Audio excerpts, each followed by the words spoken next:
Il y a eu une énorme tempête dans ma région la semaine dernière.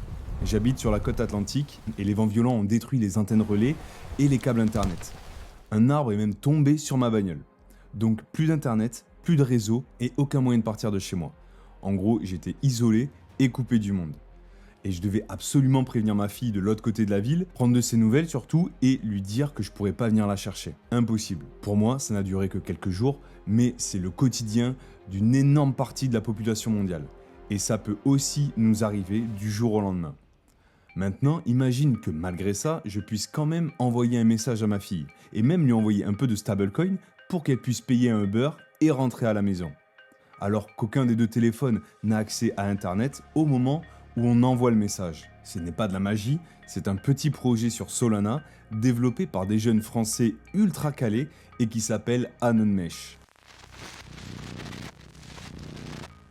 En gros, ils prennent ton téléphone et ils le transforment en mini-nœud de réseau mesh en Bluetooth, capable de faire de la messagerie privée et des paiements privés, même quand le réseau est mort. Dans cette vidéo, je vais t'expliquer comment ça marche techniquement, pourquoi c'est beaucoup plus puissant qu'un simple chat offline et comment tu peux aider l'équipe alors qu'il n'y a même pas encore de token. Si ce genre de sujet t'intéresse, abonne-toi parce que c'est typiquement le genre de petit projet qu'on essaye de dénicher et de mettre en avant sur la chaîne. 1. C'est quoi AnonMesh ? On commence simple. AnonMesh, c'est une appli qui te permet de discuter en messages chiffrés avec des gens autour de toi, envoyer et recevoir des paiements privés en Sol, USDC, etc.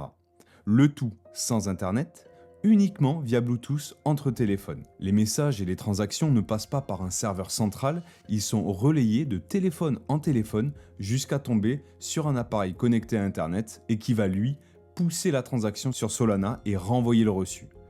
Et derrière, pour la confidentialité, ils utilisent une brique qu'on commence à voir arriver sur Solana qui s'appelle Arcium et qui permet de faire des transactions confidentielles. On va détailler tout ça, mais d'abord, il faut comprendre rapidement comment fonctionne le Bluetooth. 2. Le Bluetooth, fréquence, portée et mesh. Avant de parler d'AnonMesh, il faut qu'on pose une base très simple. C'est quoi finalement le Bluetooth ? Parce que si tu comprends ça, tu comprends comment ton téléphone peut discuter avec d'autres téléphones sans réseau, juste en balançant des petits paquets dans l'air. Je vais bien chapitrer la vidéo, du coup si tu sais déjà comment ça fonctionne, tu peux passer à la partie d'après. Mais c'est toujours bon un petit rappel. Déjà, le Bluetooth, c'est une technologie radio. C'est juste des ondes comme la radio FM, comme le Wi-Fi, sauf qu'on ne joue pas dans la même zone du spectre. Le Bluetooth utilise une bande de fréquence autour de 2,4 GHz. Dit comme ça ne parle pas beaucoup, donc on va le rendre un peu plus organique. Une fréquence, c'est à quelle vitesse quelque chose vibre. Si tu pousses une balançoire et qu'elle fait un aller-retour par seconde, c'est 1 Hz. Quand tu grattes une corde de guitare, elle vibre. Si elle vibre lentement, tu entends une note grave. Si elle vibre très vite, tu entends une note aiguë. La fréquence, c'est juste le nombre de vibrations par seconde. Le Bluetooth, ce n'est pas du son, mais le principe est le même. Au lieu de faire vibrer de l'air, comme un son, on fait vibrer un champ électromagnétique dans l'espace. Une onde radio, c'est comme une vague invisible qui remplit la pièce. Elle monte, descend et oscille très vite. La fréquence te dit à quelle vitesse elle oscille. Ces vagues passent à travers l'air, elles sont partiellement arrêtées par les murs et elles sont un peu absorbées par ton corps. Et ton téléphone, lui, c'est une mini-radio. Il sait créer ces vagues et il sait les lire. C'est ça fondamentalement le Bluetooth. Côté puissance, ton téléphone émet en Bluetooth avec quelques milliwatts. Ce n'est vraiment pas fait pour aller loin. En intérieur, on est sur 10 à 30 mètres, mais ça dépend énormément des murs, des obstacles, du nombre de corps humains entre les appareils. Et comme la puissance est faible, c'est intéressant pour la batterie. Tu peux laisser ton Bluetooth allumé sans flinguer ton autonomie en 1 heure. Ensuite, il y a 2 grandes familles. Tu as le Bluetooth classique, celui qu'on a connu à l'époque des kits main libre. Lui, il est pensé pour des flux audio, donc des débits un peu plus élevés, mais il consomme aussi beaucoup plus. Et tu as le Bluetooth Low Energy, BLE, qui est la version moderne pensée pour les capteurs, les montres, les objets connectés. Le BLE, c'est des petits paquets, des échanges très courts et une gestion fine de l'énergie. Parfait pour envoyer du texte, des petites instructions sans exploser la batterie. Dans un usage normal, on est dans une logique 1 à 1. Ton téléphone discute avec tes écouteurs, point. Tu as une connexion, une sorte de tunnel entre deux appareils, et les autres ne sont pas invités à cette connexion. Mais ce que permet le blé, et ce dont on va se servir pour un réseau comme Anon Mesh, c'est autre chose. C'est le mesh. Imagine une foule dans un festival. Moi, je donne un message à la personne à côté de moi, et elle le répète aux 3 personnes à côté d'elle. Et ainsi de suite. À aucun moment, je n'ai parlé directement à quelqu'un situé à 200 mètres de moi, mais mon message, lui, peut traverser tout le festival, de proche en proche. C'est exactement ça l'idée du mesh Bluetooth. Techniquement, ça se passe comme ça. Chaque téléphone va régulièrement dire « Salut, je suis là » sur certains canaux Bluetooth. On appelle ça de l'advertising. L'appareil annonce sa présence avec de petits paquets de données. En parallèle, le même téléphone écoute ce que racontent les voisins. Quand il entend une annonce ou un message qui ne vient pas de lui, il peut décider de le relayer et de le répéter à son tour. Et pour éviter que le même message tourne en rond à l'infini dans le réseau, on lui colle un compteur, un Time to Live, ou TTL. À chaque fois que le message est relayé par un appareil, le TTL diminue d'un cran. Quand il arrive à 0, on arrête de le transmettre. C'est ce qu'on appelle du flooding contrôlé. On inonde un peu le réseau avec le message, mais pas n'importe comment. Plus il y a de téléphones dans une zone, plus la toile est dense, plus le mesh est puissant. Si une personne s'en va, ce n'est pas grave, le message peut passer par quelqu'un d'autre. Si un téléphone ne capte que 2 voisins, il va jouer son rôle avec ces 2-là. Si un autre en capte 10, il devient un petit hub local sans même que l'utilisateur s'en rende compte. Tu n'as pas besoin de routeur, pas besoin d'antenne, pas besoin d'opérateur. Ce sont les gens, les téléphones eux-mêmes, qui deviennent l'infrastructure. On avait un peu vu ce système avec Minima et son TX Proof of Work, mais avec un réseau internet et la création d'une mini blockchain ultra légère tournant sur mobile. Je te mets la vidéo juste en haut à droite et en description. Si tu veux voir ça, c'était vraiment super intéressant. Évidemment, comme on reste sur du Bluetooth, il y a des contraintes. Le débit est limité, donc on ne va pas streamer Netflix dessus, pour le moment. La latence est variable, si ton message trouve un chemin très direct, ça peut être quasi instantané. S'il doit sauter de téléphone en téléphone, dans tous les sens, ça peut prendre plusieurs secondes, voire plus, selon comment les gens bougent. Et la batterie, c'est le nerf de la guerre. Plus ton téléphone reste éveillé, en écoute permanente, plus il consomme. Les devs doivent donc jouer en permanence avec des cycles d'écoute et de sommeil, des compromis entre réactivité du réseau et économie d'énergie. Mais si tu prends tout ça ensemble, la fréquence radio autour de 2,4 GHz, les ondes qui vibrent des milliards de fois par seconde, et le frequency hopping qui évite le brouillage, la faible puissance qui limite la portée, et par-dessus cette logique de chaîne humaine numérique où chaque téléphone relaie les messages, tu obtiens un truc assez fou, un réseau qui peut continuer à fonctionner même s'il n'y a plus de 5G, plus de Wi-Fi, plus d'Internet.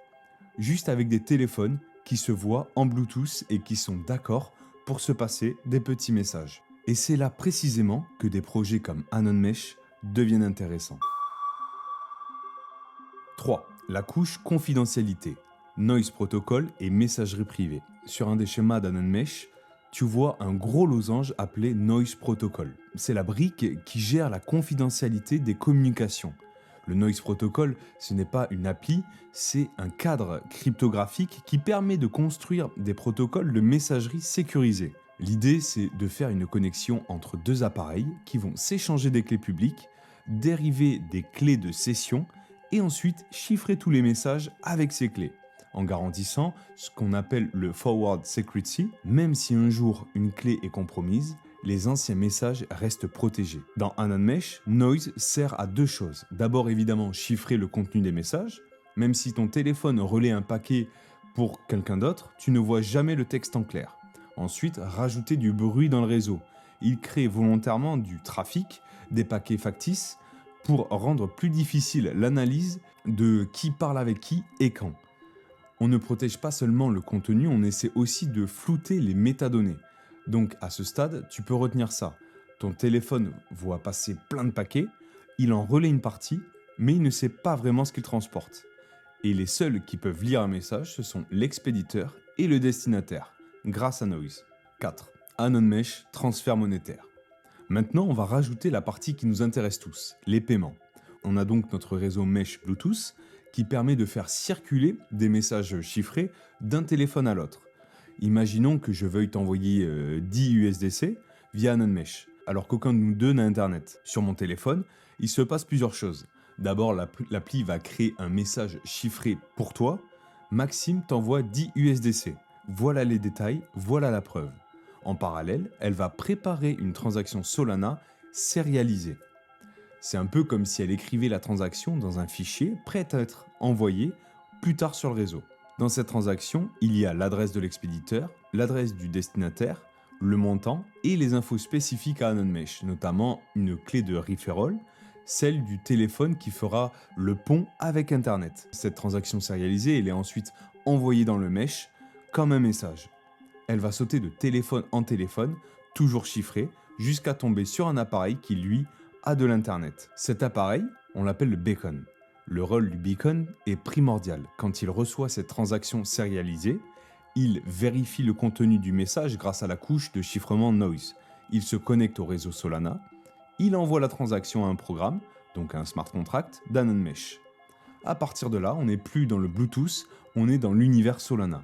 Le programme d'AnonMesh va alors déclencher un transfert confidentiel. Et là intervient la brique Archium.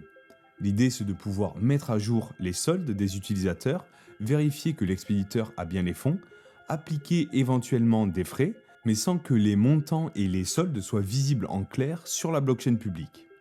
Archium va exécuter une sorte de calcul chiffré dans un environnement sécurisé, renvoyer le résultat au programme, et le programme va finaliser la transaction sur Solana.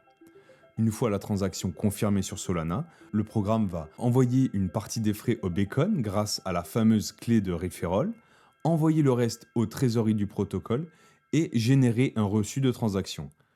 Et ce reçu devine comment il retourne à l'expéditeur et au destinataire par le même mesh Bluetooth. Le beacon renvoie le reçu en Bluetooth dans le réseau qui le propage jusqu'aux appareils concernés.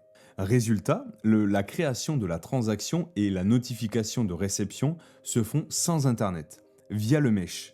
L'exécution réelle de la transaction se fait sur Solana plus Archium, dès qu'un des appareils du réseau touche à Internet. Et le beacon est récompensé pour le service rendu, ce qui incite les gens à laisser l'appli tourner et à jouer ce rôle de pont entre le monde offline et le monde on-chain. 5. Pour qui et pourquoi? Les vrais cas d'usage. C'est joli sur un schéma, mais ça sert à quoi dans la vraie vie? Il y a plusieurs profils pour qui AnonMesh peut être un vrai game changer. Je suis pas forcément complotiste ou survivaliste, mais on peut facilement s'imaginer des cas concrets à notre échelle. Une grosse tempête dans ta région, comme je te l'ai raconté en intro, toutes les lignes sont coupées, plus de réseau, plus d'internet, voire plus d'électricité, bref, plus de communication. Par exemple, la tempête Chalan, en novembre 2023, a arraché poteaux et lignes internet. Résultat, 1,2 million de foyers privés d'électricité au pic. Et encore, des gens sans téléphone ni internet plusieurs mois après dans certains villages bretons. Une cyberattaque, tous les réseaux sont saturés, voire coupés. Plus de communication.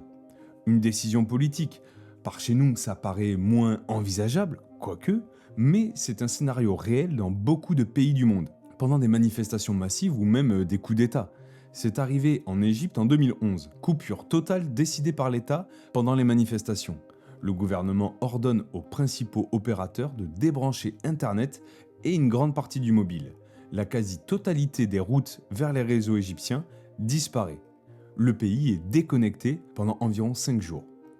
Ou encore dans les zones de guerre forcément, avec la destruction des infrastructures et le contrôle des populations.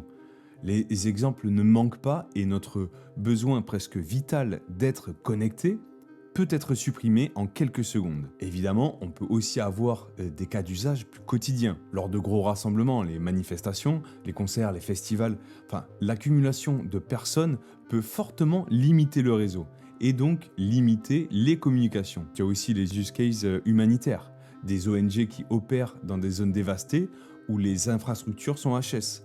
Mais les volontaires se déplacent avec des téléphones. On peut imaginer des distributions de coupons basées sur des paiements offline qui se synchronisent plus tard. Et évidemment, il y a le public cyberpunk et un privacy maxi. Les gens qui n'ont pas envie de dépendre d'un serveur central pour leur messagerie, qui veulent réduire leurs métadonnées et qui aiment l'idée que le réseau se construit littéralement à partir des téléphones des utilisateurs. Et ce qui est intéressant avec AnonMesh, c'est qu'ils ne sont pas juste dans le chat offline sympa. Ils sont dans un truc beaucoup plus ambitieux. Faire de ton téléphone un nœud d'un réseau de paiement privé, résilient, qui survit aux pannes d'Internet. 6. Où en est le projet aujourd'hui? Niveau maturité, on est clairement sur un projet très early. Il y a un site en ligne, une APK d'Android à télécharger pour tester l'app en early access, et un compte X dédié où il partage l'avancée du projet, quelques schémas pour faciliter la compréhension et la vision du projet. Important à dire, il y a à l'heure où j'enregistre cette vidéo et pour un petit moment, aucun token associé au projet. Pas de pre-sale, pas de promesse de airdrop maybe un jour si tu cliques ici. Donc si tu vois passer quelque chose qui ressemble à ça, c'est sûrement un scam, alors attention. On est sur une approche product first. On construit la brique technique, on la met dans les mains de vrais gens et on verra ensuite comment on capture de la valeur. On peut quand même se projeter et voir une tokenomics et une création de valeur se dessiner, notamment avec les récompenses des beacons et des users afin de payer les frais, etc. Côté écosystème, ils ont déjà été repérés et relayés par des acteurs de Solana. Des équipes comme Arxiom, évidemment, qui ont reposté et qui sont abonnés récemment à leur compte X, et des builders très respectés qui disent littéralement « ce genre de solution, on en a besoin ». Notamment le fameux MERT, un grand nom de l'écosystème Solana, qui a d'ailleurs proposé de trouver de gros investisseurs pour un tel projet. AnonMesh fait d'ailleurs partie de Super Team France, une sorte de tremplin pour les petits projets sur Solana partout dans le monde. Le projet avance, l'équipe build tous les jours et on commence à se rapprocher de quelque chose de très propre et de très concret. Donc ce n'est pas juste un délire théorique sur un white paper. Il y a un début de traction et un vrai intérêt des devs. Et toi, qu'est-ce que tu peux faire? En tant qu'investisseur, pour le moment, pas grand-chose. Mais tu peux aider cette jeune équipe gratuitement. Déjà, les suivre sur leur réseau, je te mettrai les liens en description. Tu peux te rendre sur leur site, t'inscrire sur leur waitlist et même télécharger leur appli. Elle n'est dispo que sur Android pour le moment, mais l'équipe m'a confirmé qu'une version iOS et Seeker serait bientôt dispo. Depuis leur site, tu peux aussi accéder à Legend et voter pour eux, ça les aiderait énormément. Ça leur permettra de gagner en visibilité et de trouver pourquoi pas des investisseurs. 7. Conclusion. Pour résumer, AnonMesh, c'est une tentative très sérieuse pour répondre à une question simple mais hardcore. Comment on continue à communiquer et à s'échanger de la valeur quand Internet s'effondre? Ils utilisent le Bluetooth Mesh pour faire circuler les messages et les transactions, le Noise Protocol pour chiffrer et brouiller les pistes, Solana plus Arxiom pour exécuter des paiements privés à grande vitesse, et les utilisateurs eux-mêmes comme infrastructure décentralisée.